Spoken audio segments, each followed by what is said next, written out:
वो पूरे कॉन्फिडेंस के साथ झूठ बोलता था, जम के लफाजी करता था, रोने की अच्छी एक्टिंग कर लेता था और साठ गांठ करने में एक्सपर्ट था। आज हम बात करेंगे कि कैसे झूठ, नफरत, लफाजी, जुगाड़बाजी और साठ गांठ के बलबूते एक कम पढ़े लिखे, सनकी और ओछे आदमी ने कैसे एक भरे पूरे देश को तबाह कर डाला। प्रणाम अलैकुम दोस्तों, ये कहानी है जर्मनी की और उस दरिंदे का नाम था एडोल्फ हिटलर। अगर ये कहानी सुनाते समय आपके दिमाग में और कोई चेहरा आने लगे तो ये आपकी प्रॉब्लम है। तो आइए शुरू करते हैं। हिटलर जिस पार्टी का मेंबर था उसके सामने फंडिंग की समस्या थी। पार्टी के लीडर भी बूढ़े और कमजोर हो चुके थे। ऐसे में अपने उद्योगपति दोस्तों से बहुत बड़ी फंडिंग का जुगाड़ करके हिटलर ने पार्टी के पुराने नेताओं को साइड लगा दिया और पार्टी का सर्वेसर्वा बन गया।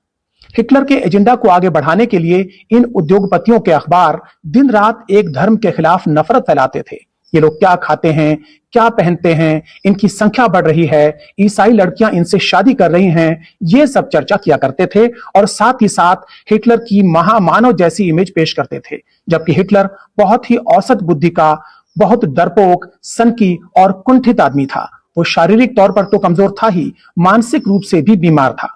लेकिन हिटलर के पास कुछ हुनर भी थे। वो सफेद झूठ, लफाजी, नाटकबाजी और साठ गांठ में एक्सपर्ट था। वो हाथ हिला हिलाकर, आंखें नचा नचा कर भाषण देता था, जिनमें तथ्यों के बजाय झूठ और बतौलेबाजी भरी होती थी। हिटलर हर पुरानी अच्छी चीज को नापसंद करता था। वो नया जर्मनी बनाने का नारा देता था। सब पुराने नेताओं को लगातार कोसता रहता था। पुरानी संसद में आग लगवाकर उसने संसद भी नहीं बनवा ली थी। और एक दिन संविधान को बदलकर वो एक साथ देश का चांसलर और प्रेसिडेंट यानी प्रधानमंत्री और राष्ट्रपति एक साथ बन गया। हिटलर ने अपने बारे में प्रचार करवाया कि उसकी ऑफिशियल शादी नहीं है, परिवार नहीं है, वो खाएगा तो किसके लिए। लेकिन वो खाता भी था और अपने दोस्तों को खिलाता भी था।